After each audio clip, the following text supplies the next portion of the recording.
Hello friends, today in this video we will discuss about CTET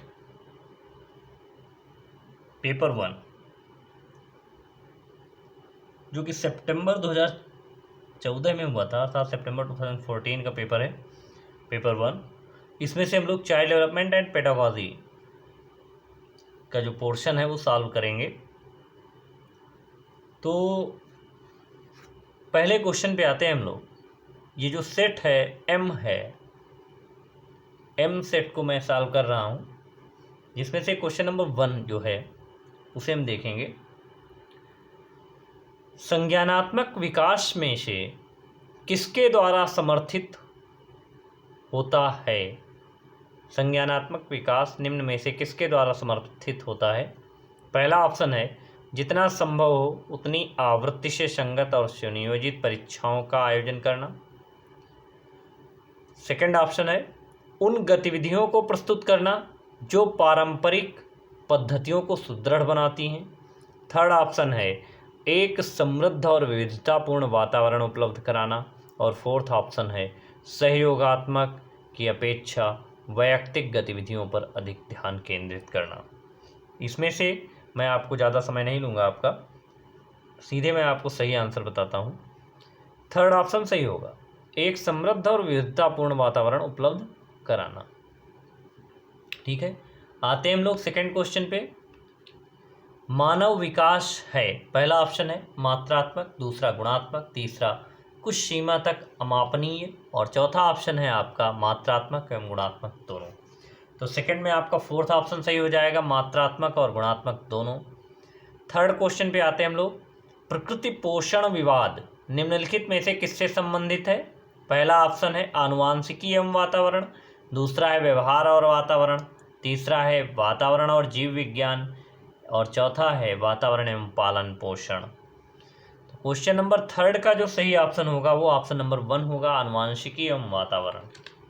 ठीक है, जिसे समझ में ना आ रहा हो इंग्लिश वर्जन भी बगल में देख सकता है। क्वेश्चन नंबर 4, निम्न में से कौन सा समाजीकरण की निष्क्रिय एजेंसी है? पहला ऑप्शन है स्वास्थ्य क्लब, दूसरा है परिवार, तीसरा है इको क्लब और चौथा है सार्वजनिक पुस्तकालय। तो फोर्थ में आपका जो फोर्थ ऑप्शन होगा वो सही है, सार्वजनिक पुस्तकालय। चलिए हम लोग आते हैं फिफ्थ क्वेश्चन पे। जो फिफ्थ क्वेश्चन है वो कह रहा है व्यागोस्की के सिद्धांत में विकास के निम्नलिखित में से कौन से पहलू की उपेक्षा की होती है? तो व्यागोस्की का जैसा कि आप जानते हैं जो सिद्धांत है वो सामाजिक सांस्कृतिक सिद्धांत है और इस सिद्धांत का अध्ययन आप हमारे वीडियोस में कर सकते हैं, जो कि हमारे चैनल को सब्सक्राइब करके आप जो है प्लेलिस्ट पर जाकर वहाँ से आप व्यागोस्की, कोहेलबर्ग और जितनी भी आपकी लर्निंग थ्योरीज हैं उन सभी को आप देख सकते हैं। अगर कोई थ्योरी उसमें नहीं है तो वो आप मुझे कमेंट करिए, मैं उस पर भी वीडियो बनाऊंगा। तो चलिए पहले ऑप्शन पे आते हैं। इसमें हम फिफ्थ में पहला ऑप्शन है सामाजिक, दूसरा है सांस्कृतिक, तीसरा है जैविक और चौथा है भाषाई। तो फिफ्थ में जो आपका सही आंसर होगा वो थर्ड होगा, जैविक। ठीक है, चलिए सिक्स्थ क्वेश्चन पे आते हैं। 1 वर्ष तक के शिशु जब आँख, कान व हाथों से सोचते हैं तो निम्नलिखित में से कौन सा स्तर शामिल होता है? पहला ऑप्शन है मूर्त संक्रियात्मक स्तर, दूसरा है पूर्व संक्रियात्मक स्तर, तीसरा है इंद्रिय जनित गामक स्तर और चौथा है अमूर्त संक्रियात्मक स्तर। तो सिक्स्थ में जो ऑप्शन थर्ड है वो आपका सही होगा। ऑप्शन थर्ड मीन्स इंद्रिय जनित गामक स्तर। जैसा कि आपको पता ही होगा कि ये पियाजे ने अपनी कॉग्निटिव डेवलपमेंट थ्योरी दी थी, तो उसमें 0 to 2 ईयर्स तक, from 0 to 2 years sensory motor stage होती है। 4 अवस्थाएं उन्होंने बताई थी। पहली अवस्था थी सेंसरी मोटर स्टेज, दूसरी थी प्री ऑपरेशनल, तीसरी थी कंक्रीट ऑपरेशनल और चौथी थी आपकी पोस्ट ऑपरेशनल या फॉर्मल ऑपरेशनल स्टेज। ठीक है, फ्रॉम 0 to 2, 2 to 7, 7 to 12 और 11 to 15 ईयर्स। ठीक है, ये उसका टाइम पीरियड था। चलिए आगे हम लोग आते हैं। रिया कक्षा पिकनिक तय करने हेतु ऋषभ से सहमत नहीं है। वह सोचती है कि बहुमत के अनुकूल बनाने के लिए नियमों का संशोधन किया जा सकता है। यह सहपाठी विरोध पियाजे के अनुसार निम्न में से किससे संबंधित है? विषमांग नैतिकता, संज्ञानात्मक अपरिपक्वता, प्रतिक्रिया और सहयोग की नैतिकता। तो ये 4 ऑप्शन थे। तो 7th में जो आपका 4th है वो सही हो जाएगा, सहयोग की नैतिकता। चलिए 8th नंबर क्वेश्चन पे आते हैं। निम्न में से कौन सा स्टर्नबर्ग का बुद्ध सिद्धांत का त्रिस्तरीय सिद्धांत का एक रूप है? तो 8th में आपका जो पहला ऑप्शन है वो है व्यावहारिक बुद्धि, दूसरा है प्रायोगिक बुद्धि, तीसरा है संसाधन पूर्ण बुद्धि और चौथा है गणितीय बुद्धि। तो इसमें जो सही ऑप्शन होगा 8th में वो ऑप्शन नंबर 1 होगा, व्यावहारिक बुद्धि। चलिए next and 9th number question पे आते हैं हम लोग। किसने सबसे पहले बुद्धि परीक्षण का निर्माण किया? तो पहला आपका इसमें ऑप्शन है डेविड वेसलर, दूसरा अल्फ्रेड बिने, तीसरा है चार्ल्स एडवर्ड स्पीयरमैन और चौथा है रॉबर्ट स्टर्नबर्ग। जो आपका इसमें ऑप्शन होगा 9th में सही वो है अल्फ्रेड बिने। अल्फ्रेड बिने ने 1905 में सफलतापूर्वक प्रथम बुद्धि परीक्षण का निर्माण किया, जिसे 1911 में इन्होंने खुद संशोधन किया। ठीक है, चलिए क्वेश्चन नंबर 10 पे आते हैं। ध्वनि संबंधी जागरूकता निम्नलिखित में से किस क्षमता से संबंधित है? पहला ऑप्शन है ध्वनि संरचना पर चिंतन करना व उसमें हेरफेर करना, दूसरा ऑप्शन है सही व धारा प्रवाह बोलना, तीसरा ऑप्शन है जानना समझना व लिखना और चौथा ऑप्शन है व्याकरण के नियमों में दक्ष होना। तो 10th में जो आपका सही आंसर होगा वो ऑप्शन नंबर 1 होगा, ध्वनि संरचना पर चिंतन करना और उसमें हेरफेर करना। चलिए आते हैं 11 नंबर क्वेश्चन पे। कक्षा कक्ष में जेंडर अर्थात लिंग विभेद। पहला ऑप्शन है शिक्षार्थियों के निष्पादन को प्रभावित नहीं करता है, दूसरा है शिक्षार्थियों को हास्योन्मुख प्रयासों अथवा निष्पादन का कारण बन सकता है, तीसरा है पुरुष शिक्षार्थियों में के वृद्धि उन्मुख प्रयासों अथवा निष्पादन का कारण बन सकता है और चौथा है महिला शिक्षकों की अपेक्षा पुरुष शिक्षकों के द्वारा अधिक किया जाता है। तो 11 में आपका ऑप्शन नंबर 2 सही होगा, शिक्षार्थियों के हास्योन्मुख प्रयासों अथवा निष्पादन का कारण बन सकता है। चलिए आते हैं 12th नंबर क्वेश्चन पे। निम्न में से कौन सा सीखने की शैली का एक उदाहरण है? पहला ऑप्शन है चाक्षुष जिसको विजुअल बोलते हैं, दूसरा है संग्रहण एक्रुअल, तीसरा है तथ्यात्मक अर्थात फैक्चुअल और चौथा है स्पर्श संबंधी अर्थात टेक्चुअल। तो 12th में ऑप्शन नंबर 1 सही होगा, चाक्षुष। ठीक है,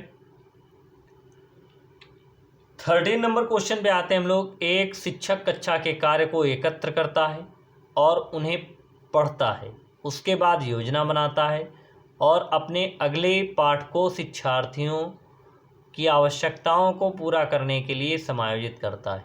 वह ब्लैंक कर रहा है रही है। ऑप्शन नंबर 1 है सीखने का आकलन, दूसरा है सीखने के रूप में आकलन, तीसरा है सीखने के लिए आकलन और चौथा है सीखने के समय आकलन। तो 13 में ऑप्शन नंबर आपका 3 सही हो जाएगा, सीखने के लिए आकलन कर रहा है। ठीक है, क्वेश्चन नंबर 14 पे आते हैं हम लोग। वे शिक्षक जो विद्यालय आधारित आकलन के अंतर्गत कार्य करते हैं, पहला ऑप्शन है उन पर अधिक कार्य का बोझ रहता है क्योंकि उन्हें सोमवार की परीक्षा सहित अक्षर परीक्षा लेनी पड़ती है, दूसरा उन्हें प्रत्येक शिक्षार्थी को प्रत्येक विषय में परियोजना कार्य देना पड़ता है, तीसरा शिक्षार्थियों के मूल्यों और अभिवृत्तियों का आकलन करते हैं, आकलन करने के लिए रोजाना उनका सूक्ष्म अवलोकन करते हैं और चौथा ऑप्शन है व्यवस्था के लिए स्वामित्व की भावना रखते हैं। तो 14 में जो आपका सही आंसर होगा वो 4 होगा, व्यवस्था के लिए स्वामित्व की भावना रखते हैं। ग्रेड अंकों से कैसे अलग है? यह प्रश्न निम्न में से किस प्रकार के प्रश्नों से संबंध रखता है? पहला ऑप्शन है अपसारी, दूसरा है विश्लेषणात्मक, तीसरा है मुक्त अंत और चौथा है समस्या समाधान। तो क्वेश्चन नंबर 15 का जो सही आंसर होगा वो है ऑप्शन नंबर 2 अर्थात विश्लेषणात्मक। चलिए क्वेश्चन नंबर 16 पे आते हैं। छात्राएं गणित के सवाल अच्छे से सीखती हैं, लेकिन उन्हें तब कठिनाई आती है जब उनसे उनके तर्क के बारे में पूछा जाता है। अपनी उम्र के लड़कों की तरह गणित में अच्छी हैं, सेकंड ऑप्शन है। थर्ड है अपनी उम्र के लड़कों की तुलना में स्थानिक अवधारणाओं में कम कुशलतापूर्ण निष्पादन करती हैं, और चौथा ऑप्शन है भाषिक और संगीत संबंधी अधिक क्षमताएं रखती हैं। तो 16 में जो आपका सही आंसर होगा ऑप्शन नंबर 2 होगा, अपनी उम्र के लड़कों की तरह गणित में अच्छी हैं। ठीक है, आते हैं क्वेश्चन नंबर 17। शब्दों में अक्षरों के क्रम को पढ़ने में कठिनाई का अनुभव करना और अक्सर चाक्षुष स्मृति का ह्रास किससे संबंधित है? तो अगर पढ़ने की बात की जाती है तो वो डिस्लेक्सिया है, अर्थात पठन विकार, डिस्लेक्सिया। दूसरा ऑप्शन आपका डिस्कैलकुलिया है। तो यहाँ पर जो सही आंसर है वो डिस्लेक्सिया होगा, बट मैं आपको चारों ऑप्शन बता देता हूँ। डिस्कैलकुलिया जो है वो गणित संबंधी समस्या जब होती है तो वहाँ पर डिस्कैलकुलिया का प्रयोग होता है, और डिस्ग्राफिया लेखन संबंधी विकार है, और डिस्प्रैक्सिया आपका तंत्रिका तंत्र संबंधी अगर कोई समस्या है तो डिस्प्रैक्सिया के अंतर्गत आएगी। तो यहाँ पर जो आपका ऑप्शन होगा ऑप्शन नंबर 1 सही हो जाएगा, डिस्लेक्सिया। चलिए क्वेश्चन नंबर 18 पे आते हैं हम लोग। सभी के लिए विद्यालयों में सभी की शिक्षा निम्नलिखित में से किसके लिए प्रचार वाक्य हो सकता है? तो पहला ऑप्शन है आपका संशक्तिशील शिक्षा, दूसरा है समावेशी शिक्षा, तीसरा है सहयोगात्मक शिक्षा, और चौथा है पृथक शिक्षा। तो यहाँ पर जो 18 नंबर क्वेश्चन है इसमें ऑप्शन नंबर 2 आपका सही हो जाएगा, समावेशी शिक्षा। चलिए आगे बढ़ते हैं हम लोग। 19 नंबर को जो क्वेश्चन है उसमें कह रहा है प्रवाहपूर्णता, व्याख्या, मौलिकता और लचीलापन ब्लैंक के साथ संबंधित तत्व है। तो यहाँ पर पहला ऑप्शन है प्रतिभा, दूसरा है गुण, तीसरा है अपसारी चिंतन, और चौथा है त्वरण। तो 19 में आपका पहला ऑप्शन सही हो जाएगा, प्रतिभा। चलिए अब 20 पे आ जाते हैं हम लोग। प्रतिभाशाली विद्यार्थियों को ब्लैंक है से जुड़े प्रश्नों पर अधिक समय देने के लिए कहा जाता है। तो पहला यहाँ पर ऑप्शन है आपका स्मरण, दूसरा है समझ, तीसरा है सर्जन, और चौथा है विश्लेषण। तो अगर कोई बालक प्रतिभाशाली है तो उसे सर्जन से जुड़े प्रश्नों को, अर्थात क्रिएटिविटी जहाँ पर होगी उस पर अधिक समय देने के लिए कहा जा सकता है। 21 नंबर क्वेश्चन है गणित में अधिगम निर्योग्यता का आकलन निम्न में से किस परीक्षण द्वारा सर्वाधिक उचित तरीके से किया जा सकता है? तो यहाँ पर जो 21 नंबर क्वेश्चन है पहला ऑप्शन है अभिक्षमता परीक्षण, दूसरा है निदानात्मक परीक्षण, तीसरा है स्क्रीनिंग परीक्षण, और चौथा है उपलब्धि परीक्षण। तो 21 में ऑप्शन नंबर 2 सही हो जाएगा आपका, निदानात्मक परीक्षण। चलिए आते हैं हम लोग 22 क्वेश्चन पे। सिद्धांत चित्र ब्लैंक के द्वारा नवीन अवधारणाओं की समझ बढ़ाते हैं। तो 22 में आपका जो पहला ऑप्शन है विषय क्षेत्रों के बीच ज्ञान के स्थानांतरण, दूसरा है विशिष्ट विवरण पर एकाग्रता केंद्रित करने, और तीसरा ऑप्शन है तीसरा ऑप्शन है अध्ययन के लिए शैक्षणिक विषय वस्तु की प्राथमिकता तय करने, और चौथा ऑप्शन है आपका तर्कपूर्ण ढंग से सूचनाओं को व्यवस्थित करने की योग्यता को बढ़ाने।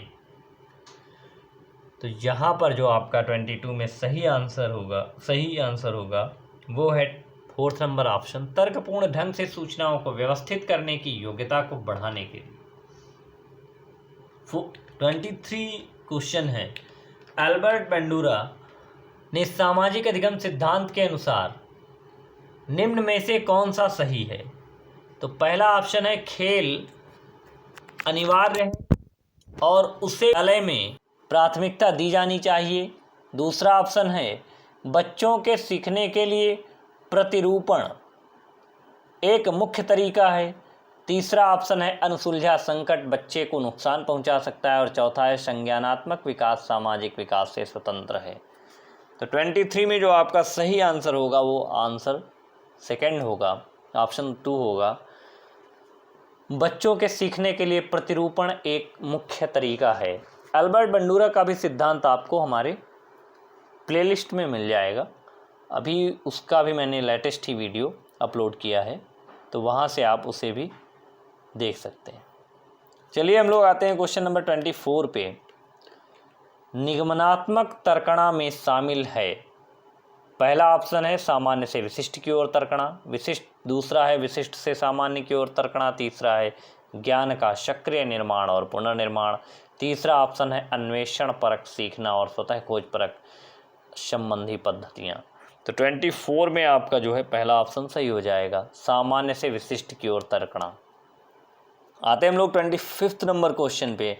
जब बच्चे एक अवधारणा को सीखते हैं और उसका प्रयोग करते हैं तो अभ्यास उनके द्वारा की जाने वाली त्रुटियों को कम करने में मदद करता है। यह विचार ब्लैंक के द्वारा दिया गया।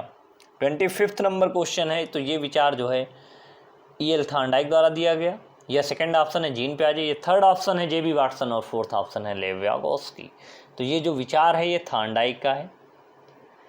प्रयास एवं त्रुटि का सिद्धांत इनका ट्रायल एंड एरर थ्योरी के नाम से जाना जाता है इनका सिद्धांत, ये भी आपको मेरी प्लेलिस्ट में मिल जाएगा। चलिए हम लोग आते हैं 26 नंबर क्वेश्चन की ओर।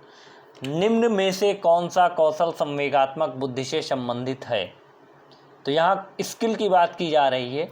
तो चलिए पहले हम लोग पहला ऑप्शन देखते हैं, याद करना, दूसरा है गतिक प्रक्रमण और तीसरा है विचार करना और चौथा है समानुभूति देना। तो 26 में जो आपका सही आंसर होगा वो है एम्पथाइजिंग, समानुभूति देना। ठीक है, तो संवेगात्मक की बात है, इस वजह से यहाँ पर समानुभूति की बात होगी। चलिए हम लोग आते हैं 27 नंबर क्वेश्चन की ओर। एक आंतरिक बल जो प्रोत्साहित करता है और व्यवहार परक प्रतिक्रिया के लिए बाध्य करता है एवं प्रतिक्रिया को विशिष्ट दिशा उपलब्ध कराता है। पहला ऑप्शन है अभिप्रेरण, दूसरा है अध्यवसाय, तीसरा है संवेग और चौथा है वचनबद्धता। तो यहाँ पर जो आपका 27 नंबर क्वेश्चन पे ऑप्शन होगा सही वो है अभिप्रेरण। ठीक है, मोटिव। और 28 नंबर क्वेश्चन है, निम्न में से कौन सी शब्दावली प्रायः अभिप्रेरणा के साथ अंतः बदलाव के साथ इस्तेमाल की जाती है? तो इसमें जो आपका ऑप्शन 1 है पुरस्कार अर्थात प्रेरक, दूसरा है संवेग और तीसरा है आवश्यकता और चौथा है उत्प्रेरणा। तो 28 में आपका सही आंसर होगा ऑप्शन 3 आवश्यकता। चलिए हम लोग आगे बढ़ते हैं। स्पेस है 29 नंबर क्वेश्चन में। प्रेरणाएं अनुभूतियों के संतुष्टिकरण की अवस्थाओं तक पहुंचने और वैयक्तिक लक्ष्यों को प्राप्त करने की आवश्यकता को संबोधित करती हैं। पहला ऑप्शन है प्रभावी, दूसरा है भावात्मक और तीसरा है संरक्षण उन्मुखी और चौथा है सुरक्षा उन्मुखी। तो 29 में आपका जो सेकंड ऑप्शन है वो सही होगा, भावात्मक। चलिए नेक्स्ट एंड लास्ट क्वेश्चन है जो कि चाइल्ड डेवलपमेंट से 30 नंबर क्वेश्चन हम लोग देखेंगे। निम्नलिखित में से कौन सा कारक अधिगम को सकारात्मक प्रकार से प्रभावित करता है? तो इसमें से आपका थर्ड ऑप्शन सही हो जाएगा, अर्थपूर्ण संबंध। चारों ऑप्शन मैं एक बार बोल रहा हूँ। अनुत्तीर्ण हो जाने का भय, दूसरा है सहपाठियों से प्रतियोगिता, तीसरा है अर्थपूर्ण संबंध और चौथा है माता पिता की ओर से दबाव। तो अधिगम को सकारात्मक प्रकार से प्रभावित जो करेगा वो मीनिंगफुल एसोसिएशन अर्थात अर्थपूर्ण संबंध है। ठीक है, ये सकारात्मक प्रकार से अधिगम को प्रभावित करेगा, बाकी जितने भी ऑप्शन हैं आपके वो नकारात्मक प्रकार से आपके अधिगम को प्रभावित करेंगे। तो ये आपका चाइल्ड डेवलपमेंट का पेपर आपका यहाँ से समाप्त होता है।